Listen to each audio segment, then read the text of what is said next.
Harley Davidson is rattling, and Honda's chief just pulled the trigger. This was not a casual launch. It was a targeted strike aimed at the pillars Harley built over more than a century. If you ride, invest, or even dream of owning a Harley, looking away now risks betting on a brand already sliding. Honda did not just unveil motorcycles. It revealed a plan, a halo superbike to reset prestige, a naked streetfighter to steal tomorrow's riders, a touring duo to dethrone Milwaukee steel. Piece by piece, Honda pressed on every soft spot, threatening more than sales, threatening identity. Stay with me because by the end you will see how Honda boxed in Harley's future customers and why Milwaukee may already be late to its own rescue. The reveal that redrew the map. Honda's announcement was calculated and loud enough to echo in Harley's backyard. In one sweep, the company touched every major segment, sharpening the legendary CBR 1000 RR Fireblade SP, rolling out the CB 1000 Hornet as a leader-class naked weapon, reinforcing touring with the Gold Wing and the NT 1100, and reminding newcomers that the Rebel 500 remains the easiest way into real riding. This was not scattershot. Each machine spoke to a Harley pain point. Halo tier? Covered. Daily riders? Covered. Long-distance authority? Covered. It felt like a general revealing a map that surrounds the enemy on all sides. Insiders read the move as more than a product year. It was a reset of what performance, reliability, and consistency look like in 2025. Suddenly, Harley was reacting, not leading. And when a brand built on myth plays defense, the cracks show fast. The first crack became obvious the moment Honda lifted its crown jewel. But the real panic came when the Fireblade stepped onto the stage and made Harley's thunder sound like background noise, the blade that cuts both ways. The CBR 1000 RR Fireblade SP was never meant to be polite. It was engineered to be precise, merciless, and utterly dominant on both the racetrack and the open road. With its screaming inline-4 engine, electronically controlled Öhlins suspension, and Brembo braking system, the Fireblade set a new standard for leader-class superbikes. Honda's engineers had refined the machine not only for raw horsepower, but also for usable control, the kind that lets a rider carve a line through a corner with surgical confidence. What shook Harley Davidson most was not the Fireblade's speed. It was the statement behind it. Honda was showing the world that performance is measured in data, lap times, and responsiveness, not in the nostalgia of chrome or the deep thrum of an exhaust note. For younger riders, the Fireblade embodied everything a flagship should be: sharp, agile, and modern. It whispered that the future of prestige did not belong to bulk, but to balance. And while no Harley competes directly with a machine like the Fireblade, the cultural damage is real. Prestige in motorcycling is contagious. When riders begin comparing their machines against the sharpest knife in the drawer, even icons can feel dull. Yet the wound cut deeper when Honda moved beyond the track and attacked a segment Harley had abandoned: the streetfighter space. Harley blinked, Honda built. Harley Davidson once teased riders with the Bronx, a streetfighter that promised aggression, style, and a chance to compete with global naked bikes. But the Bronx never reached production. Riders waited, rumors swirled, and then silence. Into that silence, Honda stepped confidently with the CB 1000 Hornet.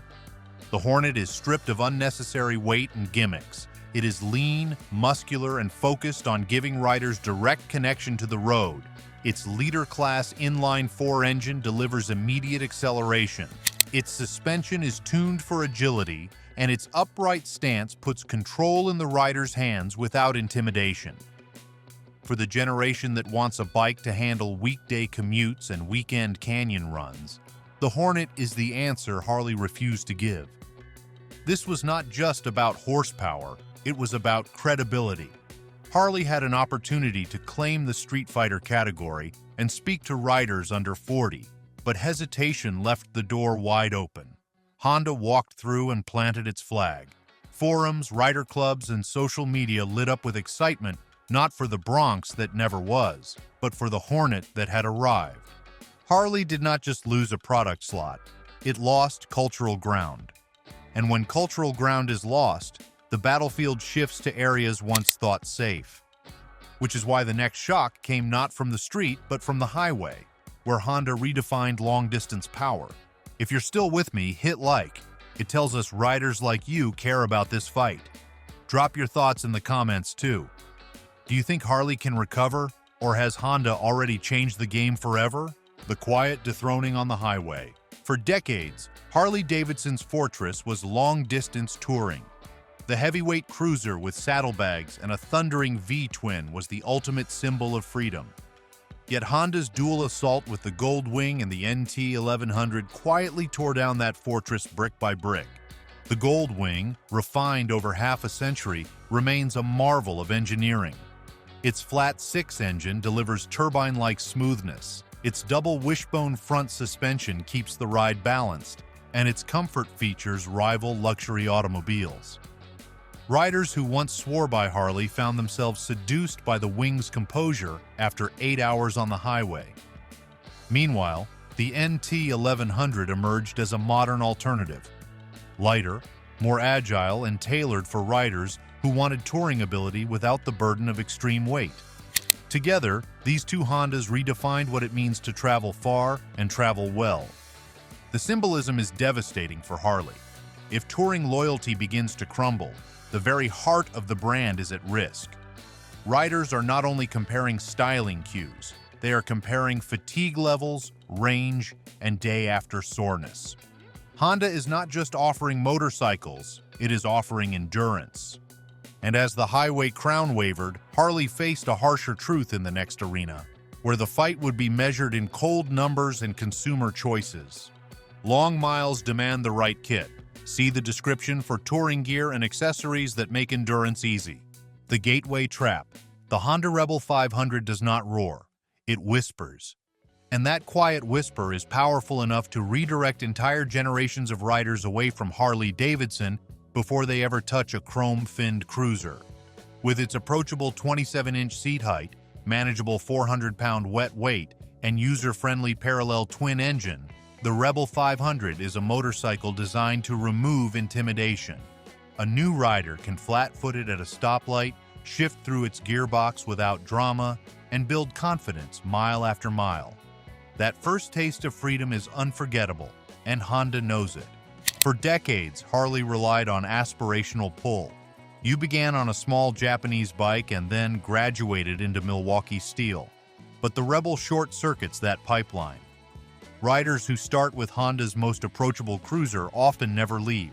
They trust the brand, value the dependability, and discover that the aftermarket support and customization options make the Rebel feel uniquely theirs. What was once the warm-up act becomes the headline show. Harley's danger is not just losing beginners for a season, it is losing them for life.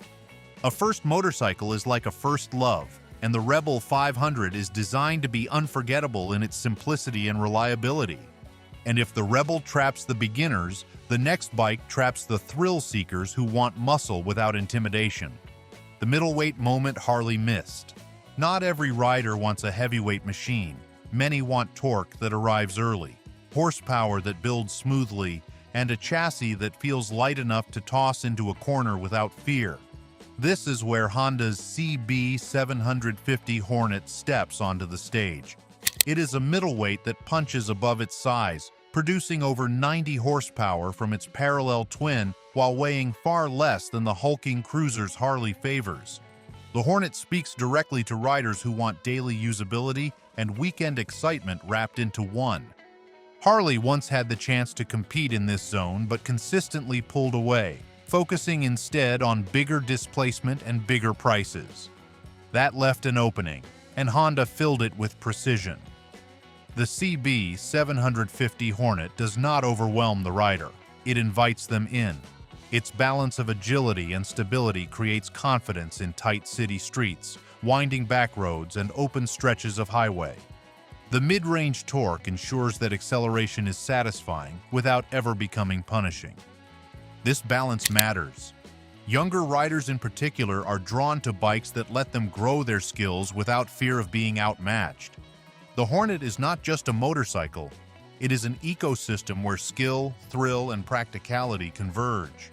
Yet Honda was not content to win the everyday ride.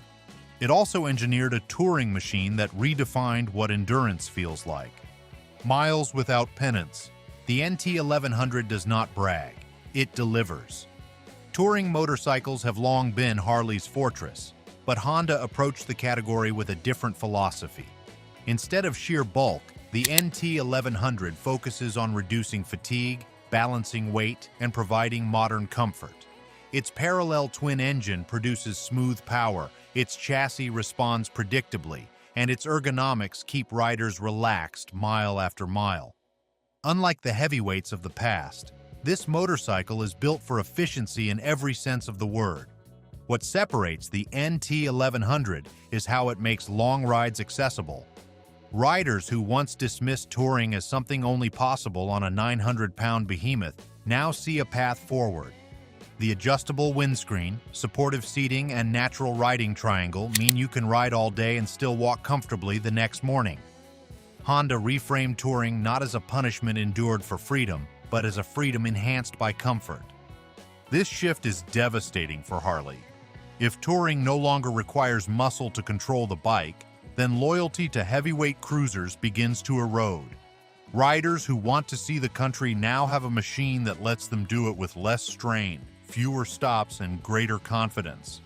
But comfort and agility are still subjective stories. Numbers, however, do not lie, and they tell a story Harley cannot ignore. Numbers don't vote for tradition. Motorcycle culture thrives on emotion, but balance sheets reveal the hard truth.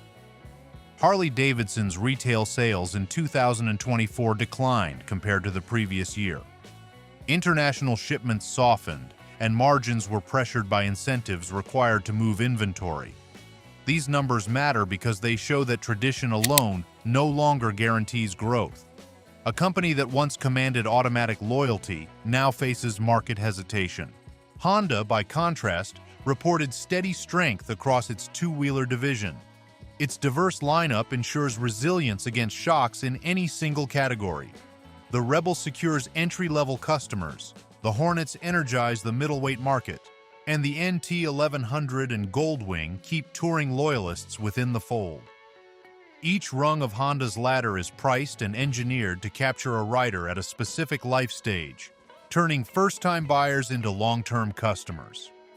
This structural approach is not just smart, it is ruthless in its efficiency. For Harley, the implications are stark. Every lost sale to Honda represents not just one transaction, but a lifetime of future purchases redirected. Numbers strip away mythology. They reveal that in a world where riders calculate monthly payments, fuel economy, and resale value, Harley's reliance on heritage branding is not enough to stem the tide.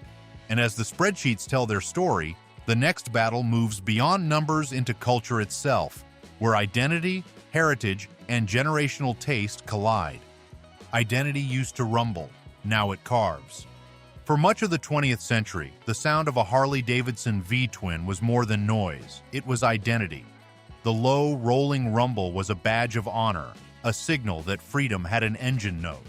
But in the 21st century, identity has shifted. The new generation of riders is less concerned with how a motorcycle sounds and more concerned with how it handles. For them, bragging rights come not from chrome reflections in a parking lot, but from lean angles in a canyon and lap times on a track. Honda seized this cultural pivot with precision. The Fireblade at the top, the Hornets in the middle, and the nimble Rebel below all reflect performance language. Data, feedback, and agility are the words younger riders trade on social media and in group chats. A new rider posting telemetry from a spirited ride earns as much respect today as a Harley owner once did revving outside a diner. The culture is moving from spectacle to substance, and Honda is shaping the conversation. Harley faces a harsh truth. Rumble alone does not sell identity anymore. The road has been redefined by precision, and culture follows performance. And while younger riders chase agility, older riders want the past preserved, but only if it performs in the present. Nostalgia, re-engineered. Honda knows that not every rider is chasing apexes and performance metrics. Many older enthusiasts yearn for the look and feel of the motorcycles they grew up admiring, but they are not willing to sacrifice reliability or safety for nostalgia. That is where the CB1000F concept enters the picture. It blends the silhouette of a classic cafe racer with the refinement of a leader-class engine, modern suspension, and ride modes that make the machine adaptable to conditions. This is not nostalgia as costume, it is nostalgia as craft. Honda engineered the CB1000F so that the heritage styling is authentic, but the riding experience is firmly contemporary. The ergonomics remain comfortable, the brakes inspire confidence, and the electronics integrate seamlessly without overwhelming. For the rider who once loved the era of round headlamps and sculpted tanks, this motorcycle offers the aesthetic without the compromises of yesterday's machines. Harley has leaned heavily on heritage branding, but too often it feels like an appeal to memory rather than an elevation of it. Honda reframes the past as something functional, not just emotional. And that is why the CB1000F represents more than a motorcycle. It represents a philosophy of progress rooted in respect for history. But Honda's respect for history does not end at retro styling. It extends to touring, where the Goldwing remains a throne in motion, the throne that glides. The Honda Goldwing is not a motorcycle that shouts. It glides. For riders who spend entire days on the road, comfort is not a luxury. It is survival. Harley Davidson once held the crown in this space, with heavyweight tourers that promised miles of freedom. But Honda's Goldwing turned long-distance travel into an art form. Its flat-six engine delivers turbine-like smoothness, its suspension soaks up imperfections, and its ergonomics allow riders to cross entire states without fatigue. This machine is not about excess or spectacle. It is about confidence at speed, composure in corners, and a serenity that no heavyweight cruiser can match. Riders who once swore loyalty to Harley's touring lineup increasingly look at the Goldwing and see a more refined option. The throne, once defined by bulk, is now defined by grace. Harley is left with a painful dilemma. Its loyal touring base is aging, and those riders are discovering that Honda's engineering makes the long miles easier. When comfort becomes the new definition of power, the brand that refuses to adapt risks losing its core. And while prestige and touring redefine loyalty, the most dangerous cultural shift is happening at the entry level, where Honda quietly blocks Harley's pipeline of future riders.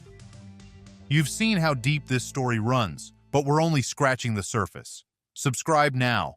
Don't miss what happens next. Your loyalty, your wallet, your ride could depend on it. The gateway that blocks the gate.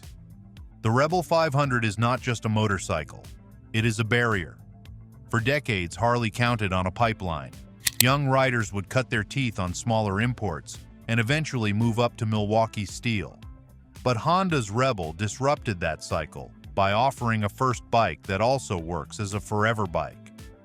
Its affordability, dependability, and customization options make it not merely an introduction, but a destination.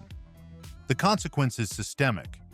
Once a rider begins their journey with Honda, they have a clear ladder forward. From the Rebel, they can step up to the Hornet for agility, the NT 1100 for touring, or the Goldwing for luxury. At every stage, Honda offers an answer. Harley, by contrast, depends on riders abandoning their first machines in search of aspirational upgrades. When that upgrade path is blocked, Harley loses not just today's beginner, but tomorrow's loyalist. This is more than market share. It is about cultural continuity. If the next generation never graduates into Harley ownership, the brand's mythology cannot reproduce itself. Honda is not simply winning sales, it is closing gates that once fed Harley's identity. And with gates closing at the cultural level, the industry itself begins to feel the aftershocks, where competitors, policies, and even wallets decide the future of motorcycling. The pack gets hungry. When Harley Davidson stumbles, others smell opportunity. That is exactly what is happening as rivals like BMW, Yamaha, and Ducati sharpen their lineups in anticipation of a market shift. BMW is expanding its GS Adventure series, offering motorcycles that balance long-distance comfort with cutting-edge technology. Yamaha continues to dominate the middleweight sport market with its MT series, attracting younger riders who want speed without bulk. Ducati, meanwhile, doubles down on performance credibility with Panigale and Monster models that speak to riders hungry for Italian precision. The effect is cumulative. Harley once competed mainly with American rivals and a few Japanese imports. Now, global brands see the cultural weakening of Harley as an opening to claim loyalists who would have once dismissed their offerings outright. If Harley cannot hold its footing, these competitors will not only fill the vacuum, they will redefine the rules entirely. Each brand smells opportunity in Harley's hesitation, but the hunger is strategic, not reckless. BMW sharpens its engineering edge, Yamaha leans into affordability, and Ducati amplifies its prestige factor. Together, they represent a coordinated pressure front. Harley is not fighting one rival anymore. It is fending off an entire pack. The competitive pack is not just waiting to take scraps. They are circling, sharpening, and ready to leap. And the longer Harley hesitates, the more confident those rivals become. But while competitors circle visibly, there are quieter forces pulling the throttle. Forces of trade, tariffs, and currency that shape the industry in ways riders rarely see. Policy pulls the throttle. Motorcycles are built in factories, but their fortunes are written in policy. Trade agreements, tariffs, and currency fluctuations can tilt the market more than any engine specification. Harley Davidson has long relied on the American identity of its products, but even that shield cannot protect it from the ripple effects of international trade. Tariffs on steel and aluminum raise costs. Shifting currency rates make exports more expensive in Europe and Asia. The delicate balance of parts sourced globally means one disrupted supply line can stall production across continents. Honda, BMW, and Yamaha, with their distributed manufacturing networks, are better insulated from these shocks. Harley, concentrated and less diversified, absorbs the impact more directly. The irony is clear. A brand that built its image on rugged independence is at the mercy of political decisions made in distant capitals. Riders rarely consider tariffs when they twist the throttle, but those invisible forces shape the price they pay at the dealership. Policy may not look dramatic on the showroom floor, but it is the hand on the hidden throttle, pushing some brands forward while slowing others down. For Harley, these policy swings are not abstract. They strike directly at competitiveness. A tariff increase can erase profit margins overnight, while a favorable trade deal can extend survival. The danger lies in volatility. Investors crave stability, but in motorcycling, the hidden throttle of policy makes certainty nearly impossible to guarantee. And beyond the halls of politics, another battlefield emerges inside the factories themselves, where workers and supply chains are testing the resilience of legacy brands. Labor at the gates. No motorcycle rolls off the line without workers, and those workers are increasingly restless. Harley Davidson has faced labor strikes in recent years, a reminder that even iconic brands cannot ignore the demands of their own workforce. Rising wages, safety conditions, and the tension between automation and human craftsmanship are all fault lines within the company. Every strike halts production, delays shipments, and pushes loyal customers toward competitors whose assembly lines remain moving. Supply chains compound the pressure. A single shortage of a critical part, a brake caliper, a wiring harness, a microchip, can freeze production across an entire model range. In an era where riders expect instant availability, delays translate into lost sales and eroded confidence. Honda's global scale allows it to pivot between factories in Japan, Europe, and North America. Harley's narrower footprint gives it far less flexibility. The image of Harley as an unstoppable force collides with the reality of stoppages on the factory floor. The gates that once symbolized power now sometimes symbolize paralysis. Labor is no longer just a cost line, it is a battlefield where the survival of tradition is being tested daily. What makes this even more critical is perception. When news of walkouts spreads, it erodes confidence among investors as much as it disrupts production. Strikes are not only about lost units, they are about reputation. If workers cannot trust their company and consumers cannot trust delivery, the cracks in Harley's armor grow wider. Yet no matter how intense the battles among brands, policies, and labor, the final decision lies not in factories or parliaments, but in wallets. Your wallet. Your wallet will choose the winner. At the end of every debate about heritage, performance, and engineering, one truth remains. The consumer's wallet is the ultimate vote. Harley Davidson motorcycles carry high sticker prices, but the cost does not end at purchase. Insurance premiums run higher, maintenance is more expensive, and resale values often dip faster than expected. Riders calculating monthly payments and long-term ownership costs quickly discover that pride has a price, and it is steep. Honda leverages this reality with ruthless efficiency. The Rebel 500 offers low entry cost and excellent fuel efficiency. The Hornet series keeps maintenance light while delivering performance that rivals more expensive machines. The NT 1100 and Goldwing, though premium, hold their value thanks to reliability and demand. For consumers, this equation matters. Over 5 or 10 years, the difference in total ownership cost between a Honda and a Harley can be the difference between a sustainable passion and a financial burden. The cultural battle narrows into a personal calculation. Riders ask themselves, am I buying an identity or am I buying a machine that fits my life?